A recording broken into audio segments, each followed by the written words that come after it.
Hello everyone, कैसे हैं आप लोग। चलिए शुरू करते हैं। देखिए, आज मैं आपको पर्यावरण सब्जेक्ट और इकोलॉजी पढ़ाने वाला हूँ, जिसमें मैं आपको एकदम बेसिक कॉन्सेप्ट के बारे में बताऊंगा, जिसको आप बहुत आसानी से समझ सकते हैं। देखिए, किसी भी चीज के कॉन्सेप्ट को समझना है तो हमको उसके बैकग्राउंड के बारे में जानना जरूरी होगा, क्योंकि अगर हम किसी भी चीज का बैकग्राउंड जानते हैं तब हम उस चीजों को बहुत आसानी से समझ पाएंगे। और अगर हम किसी भी चीज को बहुत आसानी से समझ पाएंगे तो पेपर में उस चीज से रिलेटेड क्वेश्चन आएंगे, तो हम उसको सॉल्व कर पाएंगे। अगर सॉल्व कर पाएंगे तो एग्जाम में हम अच्छे नंबर लेकर के सिलेक्शन ले पाएंगे। देखिए, आपका पर्यावरण का वेटेज हर पेपर में कम से कम 2 नंबर से 4 नंबर का रहता ही है, जिसमें आप अच्छे से पढ़ कर के मार्क्स गेन कर सकते हैं और आप लेकर आ सकते हैं। मैं आपको कॉन्सेप्चुअल पढ़ाऊँगा, जिसमें आप कॉन्सेप्ट क्लियर करेंगे, जो कि आपके आने वाले CG exam, CG teacher exam, CG TET exam, CTET exam, CGPSC, CG Vyapam सभी एग्ज़ाम के लिए आपका कॉमन रहेगा, जो कि आपका फ़ायदेमंद रहेगा। तो मैं सभी बच्चे से बोलना चाहूँगा कि वे अपने पास में नोट्स बनाते चले और कॉपी पेन अपने पास में रखें, और जो पॉइंट्स उनको लगेगा महत्वपूर्ण तो अपने उनको नोट करें और वे साथ-साथ लिखते जाएँ। और आइए बात करते हैं पर्यावरण के बारे में।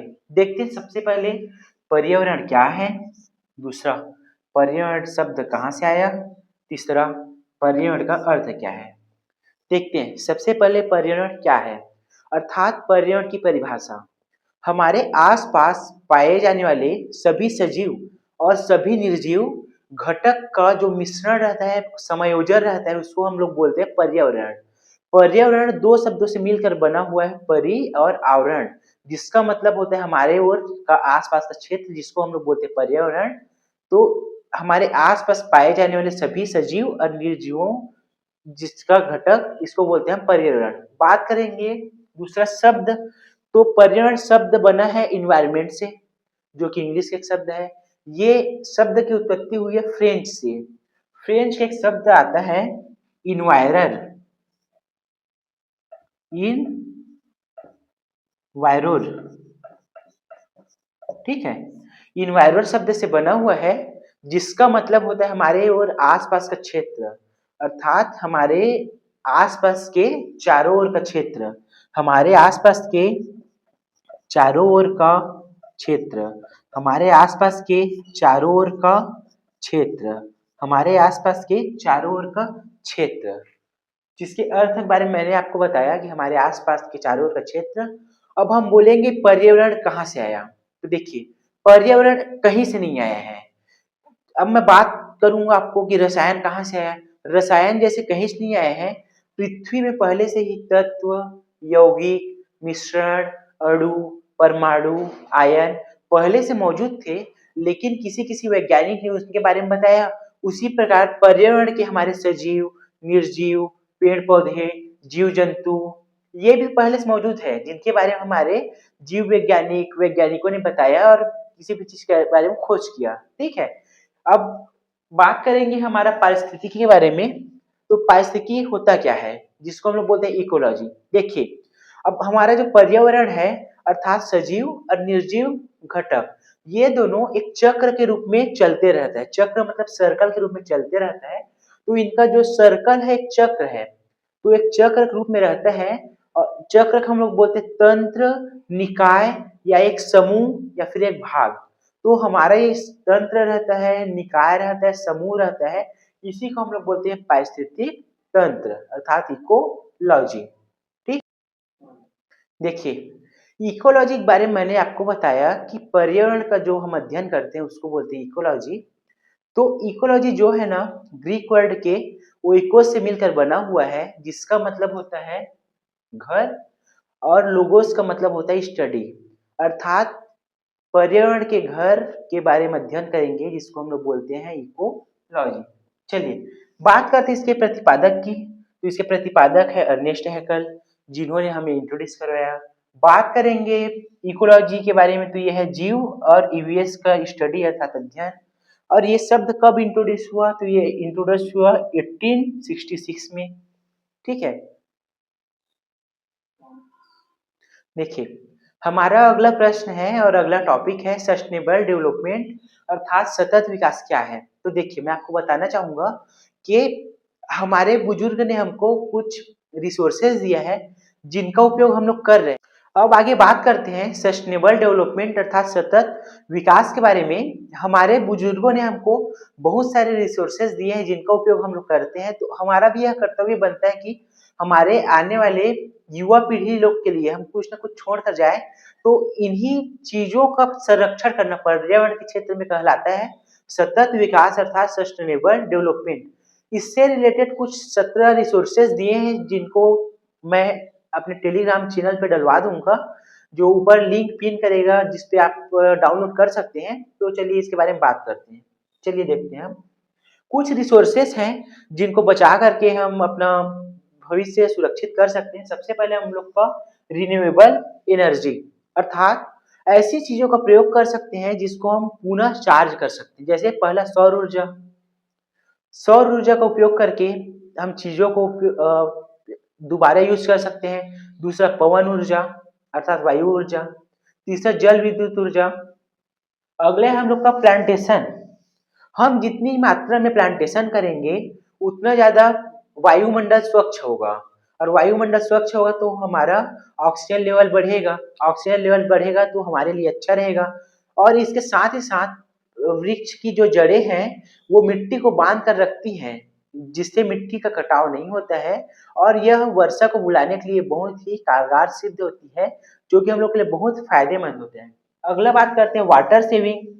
हमारे घर से निकलने वाले पानी, औद्योगिक कारखाने से निकलने वाले पानी का हमको अच्छे से मैनेजमेंट करना चाहिए ताकि हम लोग पानी को वापस रिन्यू करके, रिफ़िल्टर करके वापस पुनः यूज़ कर सकेंगे। चलिए, अगला देखते हैं वेस्ट मैनेजमेंट अर्थात कारखाने से निकलने वाली चीज़ को हमको रीयूज़, रिसाइकल करके दोबारा यूज़ करने लायक हमको ध्यान देना चाहिए और करना चाहिए, जिससे हम लोग ई-कचरा कर सकते हैं, उसको रिन्यूएबल कर सकते हैं। ठीक है? चलिए अगला देखते हैं सेव एनर्जी।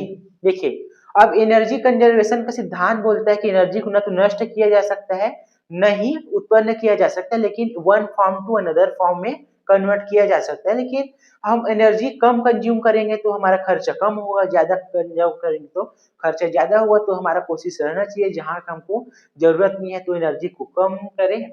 चलिए अगला देखते हैं हम ऑर्गेनिक फार्मिंग।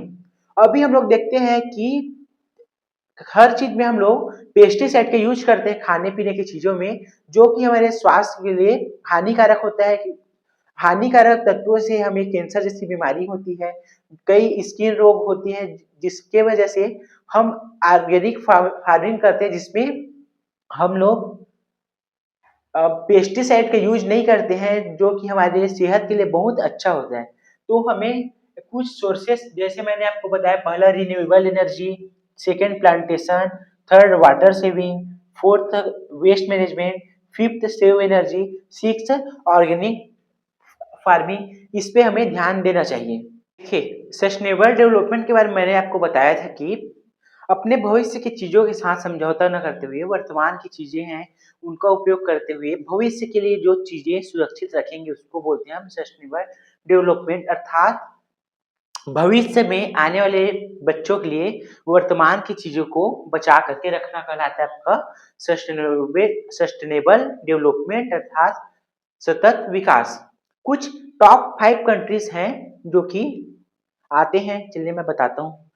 देखते हैं सबसे पहले कौन है। सबसे पहले इंडेक्स में है आपका फ़िनलैंड, दूसरे में स्वीडन, तीसरे में डेनमार्क, चौथे में जर्मनी, पाँचवें में फ्रेंच मीन्स फ्रांस।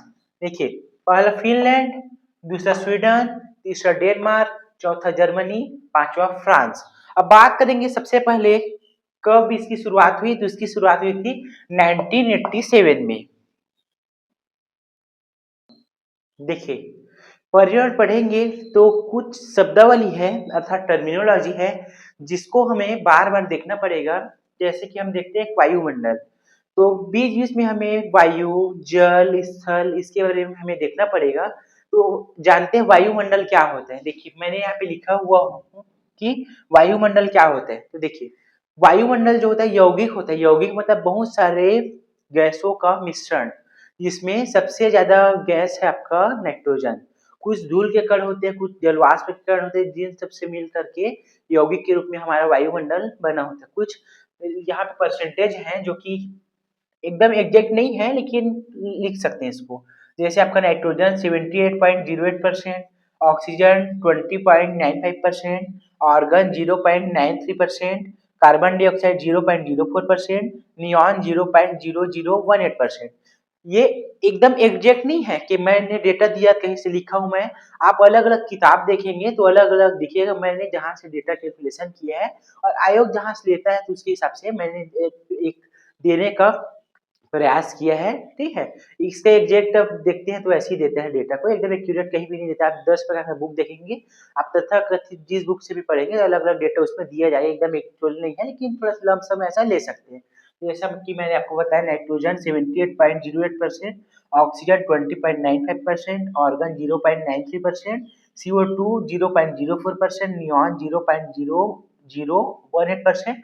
कुछ जलवाष्प रहेंगे, जलवाष्प अर्थात वर्षा की बूंदें, भाप जो उड़ेगा वो वाला, कुछ धूल के कण होंगे जो आपका वायुमंडल बनाएगा। जो में हमने सीखा कुछ प्रश्न, कुछ कॉन्सेप्ट, कुछ जानकारी कि क्या होता है करके। देखिए, सबसे पहले हमने जाना ईवीएस अर्थात पर्यावरण क्या होता है, दूसरा इकोलॉजी क्या होता है, तीसरा सस्टेनेबल डेवलपमेंट क्या है, अगला वायुमंडल क्या है। देखिए, सबसे पहले मैं बात करूंगा ईवीएस अर्थात पर्यावरण के बारे में। तो पर्यावरण फ्रेंच भाषा से आया था, इन्वायरर से, जिसका मतलब होता है हमारे आसपास का क्षेत्र, अर्थात हमारे आसपास जितने भी सजीव और निर्जीव घटक पाए जाएंगे उनका जो मिश्रण होता है, आवरण होता है, उसी को बोलते हैं पर्यावरण। दूसरा इकोलॉजी, अर्थात पर्यावरण जो होता है तो सजीव और निर्जीव चीजों से मिलकर घटक मिलकर बना होता है, तो पर्यावरण का जो स्टडी करेंगे उसी को बोलते हैं इकोलॉजी, ठीक है।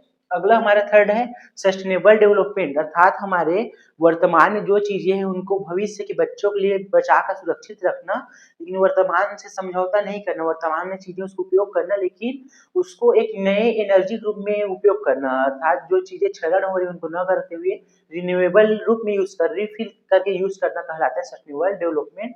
अगला हम लोग का वायुमंडल के बारे में मैंने आपको बताया कि हमारा जो पृथ्वी है वो बहुत सारे गैसों से, पृथ्वी के अंदर बहुत सारे गैसों का मिश्रण बना हुआ है जो कि कहलाता है वायुमंडल करके। तो कमेंट करके बताइए आपको वीडियो कैसा लगा। टेलीग्राम, हमारे टेलीग्राम चैनल से आप पीडीएफ नोट्स डाउनलोड कर सकते हैं। वीडियो अगर अच्छा लगा हो तो लाइक कीजिए, चैनल को सब्सक्राइब कीजिए, फॉलो कीजिए। Thank you.